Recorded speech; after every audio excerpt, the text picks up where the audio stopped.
Haleluya, puji Tuhan, salam sejahtera bagi kita semua, keluarga besar GPDI El-Shaddai Magelang. Puji Tuhan, kembali kita akan merenungkan firman Tuhan pada hari ini. Dan firman Tuhan saya berikan judul Saksi Mata, yang terdapat di dalam Ulangan pasal yang ketiga, ayat yang ke-21 sampai ayat yang ke-22. Sekali lagi Ulangan pasal yang ketiga, ayat 21 sampai ayat 22, demikian firman Tuhan. Dan kepada Yosua kuperintahkan pada waktu itu demikian, matamu sendirilah yang melihat segala yang dilakukan Tuhan Allahmu terhadap kedua raja itu. Demikianlah akan dilakukan Tuhan terhadap segala kerajaan kemana engkau pergi. Janganlah takut kepada mereka, sebab Tuhan Allahmu dialah yang berperang untukmu. Puji Tuhan, Bapak Ibu, saudara-saudari yang diberkati oleh Tuhan. Di dalam perikop yang kita baca ini menceritakan mengenai daerah-daerah apa saja yang berhasil direbut oleh bangsa Israel di sebelah timur Sungai Yordan. Dan juga ada daerah-daerah yang sudah mereka duduki kemudian dibagi-bagikan oleh Musa kepada sebagian suku dari bangsa Israel. Nah, bangsa Israel tentunya ketika mereka mampu merebut sebuah daerah, mereka berhasil menduduki sebuah daerah, itu semua karena pertolongan Tuhan. Karena Tuhanlah yang memberikan kemenangan kepada bangsa Israel. Allah yang menolong mereka sehingga mereka saat berperang dengan bangsa-bangsa lain, dengan bangsa-bangsa asing, mereka bisa mengalahkan mereka dan bisa mengambil tanah dan daerah-daerah dari para lawan-lawan mereka. Itulah yang dikatakan di dalam ayatnya yang ke-18 ya. Bagian A di situ dikatakan, Ulangan pasal 3 ayat 18 bagian A di situ dikatakan, pada waktu itu aku memerintahkan kepadamu demikian, Tuhan Allahmu telah memberikan negeri ini kepadamu untuk dimiliki. Jadi ketika bangsa Israel menduduki sebuah daerah itu karena pertolongan Tuhan, karena Tuhan yang sudah memberikan kepada bangsa Israel, dan ketika mereka berperang akhirnya mereka menang dan bisa menduduki setiap daerah-daerah. Nah, dari perikop yang kita sudah lihat ya di pasal yang ketiga ini berisikan tentang bagaimana riwayat dari bangsa Israel. Tetapi ada satu peristiwa yang luar biasa dari riwayat bangsa Israel ini. Tetapi kita tidak membahas tentang bangsa Israel, tetapi ada satu tokoh yang luar biasa. Peristiwa ini saya inginkan supaya terjadi di dalam setiap kehidupan kita. Dan bahkan ketika Bapak Ibu akan mendengarnya nanti, pasti Bapak Ibu juga ingin merasakan atau mengalami peristiwa ini. Dan peristiwa ini terjadi kepada seorang yang bernama Yosua. Sejak masa mudanya Yosua ini sudah menjadi orang kepercayaan dari Musa. Bahkan Musa banyak memakai Yosua untuk membantunya di dalam pelayanan-pelayanannya. Ya, salah satu contohnya adalah Musa mempercayakan Yosua untuk memimpin bangsa Israel saat berperang melawan orang Amalek. Juga ketika Musa harus pergi ke gunung Allah, Yosua lah yang juga turut menyertai Musa. Dan juga Yosua menjadi salah satu dari pengintai untuk memata-matai tanah Kanaan. Jadi Yosua ini sangat dipercayai oleh Musa di dalam membantu tugas-tugasnya. Dan kita akan melihat Bapak Ibu apa peristiwa yang dialami oleh Yosua ini. Ya, yang saya katakan tadi bahwa saya ingin agar peristiwa ini terjadi juga di dalam setiap kehidupan kita. Nah, sesuai dengan ayat pokok kita tadi di dalam ayat 21 sampai ayat 22, peristiwa itu adalah Yosua melihat dengan matanya sendiri bagaimana kedahsyatan dan kemahakuasaan Allah.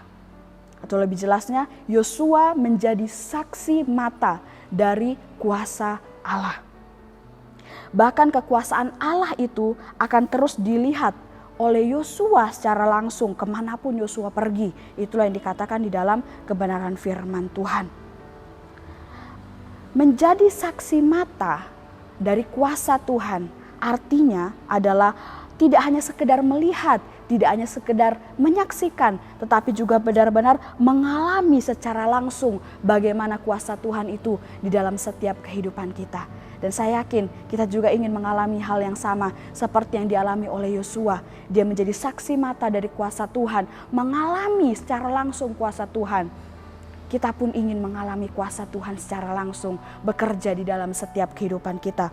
Oleh sebab itu, apa yang membuat Yosua bisa mendapat anugerah yang luar biasa ini? Dari kehidupan Yosua, kita akan mengetahui bagaimana cara untuk juga mendapat merasakan secara langsung setiap kuasa Tuhan. Bagaimana supaya kita juga bisa menjadi saksi mata dari kuasa Tuhan. Kita belajar dari kehidupan Yosua. Yang pertama, Yosua adalah seorang yang mempunyai hubungan dekat dengan Tuhan. Yosua bergaul karib dengan Tuhan. Itulah yang dikatakan di dalam Yosua pasal yang ke-24 ayatnya yang ke-15b. Di situ dikatakan bahwa Yosua memiliki tekad, memiliki komitmen bahwa dia dan seluruh keluarganya dan seisi rumahnya akan tetap terus beribadah kepada Tuhan, memilih untuk tetap percaya kepada Tuhan apapun yang terjadi. Tidak hanya Yosua secara pribadi, tetapi seluruh keluarganya, dia membawa seluruh keluarganya, seisi rumahnya untuk benar-benar percaya kepada Tuhan. Kuasa Tuhan dapat kita alami, kuasa Tuhan dapat terjadi di dalam setiap kehidupan kita saat kita hidup dekat dengan sumber kuasa itu. Dan sumber kuasa itu adalah Tuhan Yesus. Bagaimana kita dapat merasakan kuasa Tuhan? Bagaimana kita dapat mengalami kuasa Tuhan jika tidak ada komunikasi dengan sang sumber kuasa itu? Jika tidak ada hubungan yang dekat dengan sang sumber kuasa itu. Oleh sebab itu salah satu cara supaya kita bisa merasakan kuasa Tuhan adalah dengan hidup dekat dengan Tuhan. Salah satu cara membangun hubungan yang dekat dengan Tuhan adalah berkomitmen untuk selalu beribadah dan berdoa hanya kepada Tuhan. Seperti yang kita ketahui, doa adalah cara kita untuk bisa berkomunikasi, bisa berhubungan dengan Allah. Dan di dalam ibadah, kita tidak hanya berdoa, tetapi kita menaikkan pujian, penyembahan kita kepada Tuhan dan juga mendengarkan firman Tuhan. Oleh sebab itu betapa pentingnya membangun komitmen yang kuat untuk mau tetap terus beribadah kepada Tuhan. Dan yang lebih penting tidak hanya diri kita sendiri, tetapi kita bawa juga seluruh keluarga kita untuk menjadi pribadi yang bertekad untuk selalu beribadah hanya kepada Tuhan. Dan di situ kita akan melihat kuasa-kuasa Tuhan yang dahsyat bekerja di dalam setiap kehidupan kita. Kemudian hal yang kedua, Yosua adalah seorang yang dipenuhi oleh Roh Allah. Bilangan 27 ayat 18. Roh Allah di dalam diri seseorang mampu membawa kuasa Tuhan terjadi di dalam kehidupannya. Tidak hanya saat mengalami tantangan, mengalami pergumulan, tetapi di dalam segala keadaan kita mampu merasakan kuasa Tuhan asal ada Roh Allah di dalam kehidupan kita. Mengapa? Karena Roh Allah yang ada dalam diri seseorang berfungsi untuk menjadi penolong sehingga apapun yang dilakukan, apapun yang dikerjakan pasti sesuai dengan kebenaran firman Tuhan. Di dalam pekerjaan, saat Roh Allah ada dalam kehidupan kita, kita bekerja dengan jujur, kita bekerja dengan giat, penuh dengan tanggung jawab. Dalam pendidikan kita, semangat belajar, Tuhan berikan hikmat karena ada Roh Allah dalam kehidupan kita. Dalam keluarga ada keharmonisan, ada kerukunan, ya, menjadi keluarga yang kuat di dalam Tuhan.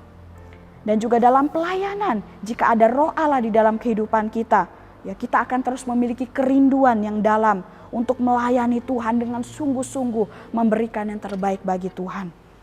Mazmur 84 ayat 12 mengatakan bahwa Tuhan tidak menahan kebaikannya dari orang-orang yang hidup tidak bercela. Kebaikan Tuhan sama dengan kuasa Tuhan.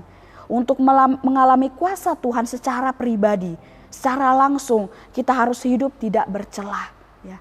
Hidup benar di hadapan Tuhan. Dan cara hidup tidak bercela adalah milikilah Roh Allah dalam kehidupan kita. Karena seperti yang saya katakan tadi, Roh Allah yang menolong kita untuk selalu melakukan hal-hal yang benar di hadapan Allah. Dan dari situ Allah mampu mengerjakan kuasanya yang dahsyat dalam kehidupan kita.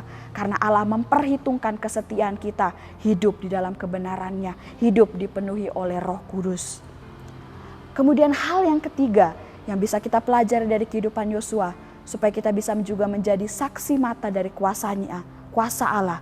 Yaitu adalah Yosua seorang yang percaya penuh dengan Tuhan. Percaya penuh kepada Tuhan.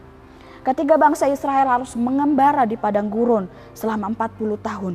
Yosua harus bersabar dan ikut di dalam pengembaraan itu.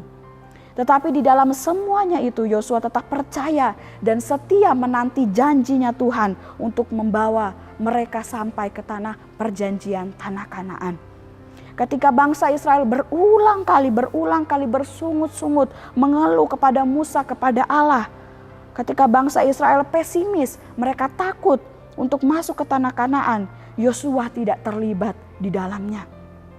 Buktinya adalah melalui perkataan Yosua di dalam kitab Yosua pasal 23 ayat yang ke-14. Dengan tegas Yosua mengatakan bahwa semua hal baik yang dijanjikan oleh Tuhan semuanya pasti terpenuhi. Semuanya akan terpenuhi, tidak ada satupun yang tidak dipenuhi oleh Allah. Ini menjadi keyakinan Yosua. Meskipun ketika dia berada di tengah-tengah bangsa Israel ada begitu banyak tantangan, tetapi dia tetap percaya bahwa apa yang Tuhan sudah janjikan pasti akan digenapi. Dan ini pun yang menjadi juga pelajaran bagi kehidupan kita. Prinsip hidup seperti inilah yang harus kita miliki untuk dapat melihat kuasa Allah, merasakan kuasa Allah, untuk menjadi saksi mata dari kuasa Allah. Percaya kepada Tuhan sepenuhnya. Apapun yang terjadi, meskipun ada banyak tantangan, tetapi apa yang Tuhan sudah janjikan, kita yakin bahwa itu pasti akan digenapi. Dan terjadilah sesuai dengan iman kita, bahwa kita pun akan mengalami kuasa Allah. Apapun yang kita hadapi saat ini, apapun yang kita alami, apapun pergumulan yang terjadi dalam kehidupan kita, saat kita sudah berseru kepada Tuhan, kita sudah berdoa kepada Tuhan, Tuhan pasti akan menepati janjinya untuk memberkati dan menolong kita. Oleh sebab itu tugas kita hanya percaya dan tetap terus percaya, berharap sambil berdoa kepada Tuhan. Belajar dari kehidupan Yosua yang benar-benar menanti pertolongan Tuhan sehingga dia mampu berkata bahwa setiap janji Tuhan pasti akan digenapi.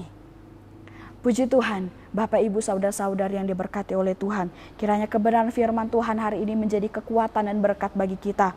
Lihatlah dan rasakanlah kuasa Allah secara pribadi dengan menjadi pribadi yang selalu dekat dengan Tuhan, dipenuhi oleh Roh Allah dan juga percaya penuh hanya kepada Tuhan. Tuhan Yesus memberkati kita semua. Mari kita akhiri renungan kita hari ini dengan sama-sama berdoa. Segala puji syukur, hormat, kemuliaan kami persembahkan kepadamu Tuhan. Engkau Allah kami yang dahsyat, Engkau Allah kami yang luar biasa. Kami bersyukur buat kebenaran firman-Mu hari ini Tuhan. Tolong kami untuk bisa selalu menjadi pelaku-pelaku kebenaran firman-Mu. Bahkan kiranya Engkau yang meteraikan setiap kebenaran firman-Mu di dalam hati kami, supaya kami mampu selalu hidup sesuai dengan kebenaran firman Tuhan. Kami selalu ingat akan setiap kebaikan-kebaikan Tuhan di dalam setiap kehidupan kami. Terima kasih Yesus, terima kasih Bapa. Saat ini kami berdoa Tuhan, kiranya keluarga GPD Elsade Magelang akan bersorak-sorak dan bersuka cita karena kasih setiamu. Sebab Engkau telah menilik sengsara keluarga GPD Elsade Magelang, telah memperhatikan kesesakan jiwa keluarga GPDI Elsade Magelang. Dan kami yakin dan percaya pertolongan Tuhan, penyertaan Tuhan akan menjadi bagian dari setiap kehidupan kami, terlebih khusus sedang jemaat Tuhan yang ada di GPDI Elsade Magelang. Terima kasih Yesus, terima kasih Bapa. Kami terima kebenaran firman-Mu dalam nama Tuhan Yesus. Haleluya. Amin.